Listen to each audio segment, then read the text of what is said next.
Saudara-saudara yang dikasihi Tuhan Yesus Kristus, renungan harian Sabtu 14 Agustus 2021, Yohanes 12 ayat 46. Saudara-saudara yang terkasih, kita pernah mengalami lampu listrik di malam hari secara tiba-tiba padam, gelap. Kita spontan berteriak entah apa yang kita ungkapkan.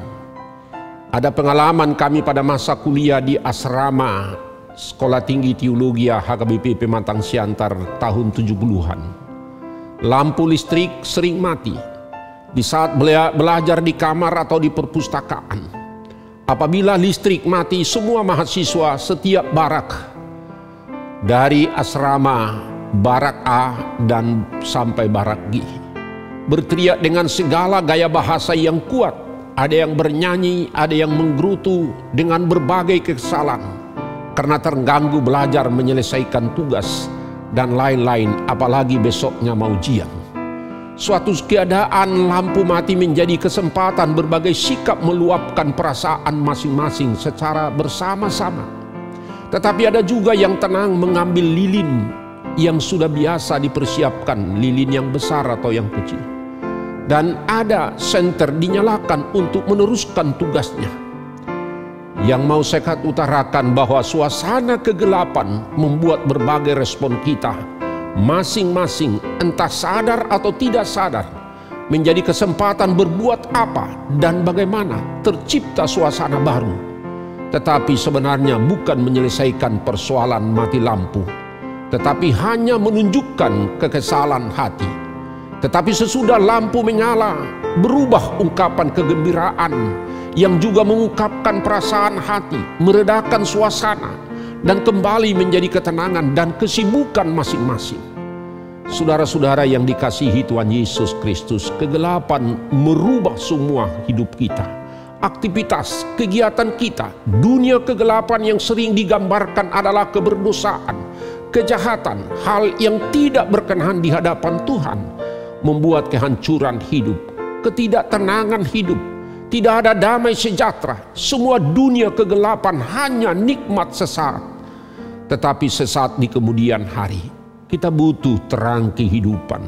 Kita butuh terang yang menuntun kita ke dalam setiap langkah kita. Sebagaimana dikatakan, firman Tuhan menjadi pelita bagi kaki kita dan terang bagi jalan kita, yaitu Mazmur 119 ayat 105. Berada dalam dunia kegelapan tidak menyenangkan hati kita dan bahkan merusak kehidupan kita. Sebagaimana dikatakan, pada mulanya Allah menciptakan langit dan bumi. Bumi belum berbentuk dan kosong, gelap gulita dan seterusnya. Allah berfirman, jadilah terang. Itulah yang pertama kali Tuhan ciptakan setelah dunia ini ada.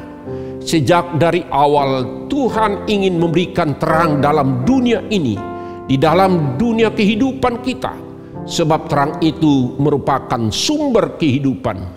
Ketika manusia jatuh dalam kegelapan dosa, Tuhan pun ingin menyelamatkannya dari kegelapan. Sebagaimana kita lihat dalam nats kita ini, Tuhan ingin terangnya berada dalam hidup kita, supaya terang itu menuntun langkah kita menuju kepada kehidupan yang kekal. Hidup kekal merupakan suatu kualitas hidup kita ketika kita percaya kepada Yesus Kristus, sehingga kita mengenal Allah dalam pengetahuan dan persekutuan yang semakin bertambah dengan Allah Bapa, Anak, dan Roh Kudus. Saudara-saudara, Injil Yohanes pasal 12 ayat 46 ini berkata, Aku telah datang ke dalam dunia sebagai terang, supaya setiap orang yang percaya kepadaku jangan tinggal di dalam kegelapan. Dan jikalau seorang mendengar perkataanku tetapi tidak melakukannya, aku tidak menjadi hakimnya, sebab aku datang bukan menghakimi dunia, melainkan untuk menyelamatkannya.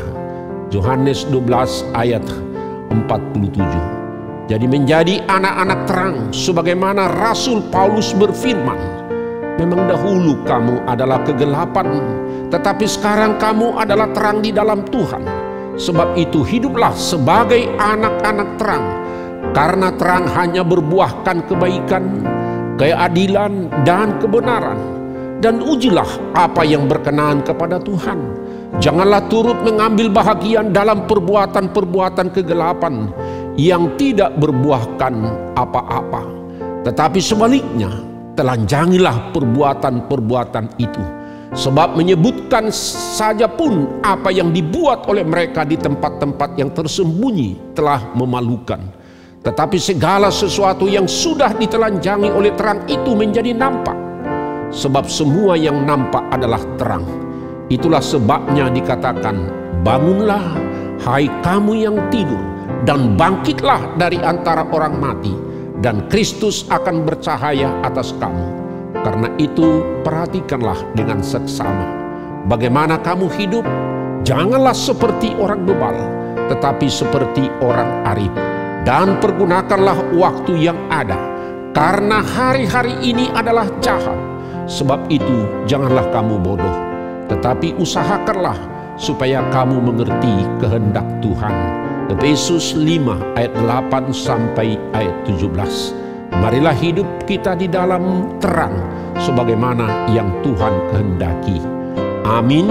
Salam sehat, tetap semangat, sukacita, dan jangan lupa prokes. Mari kita berdoa.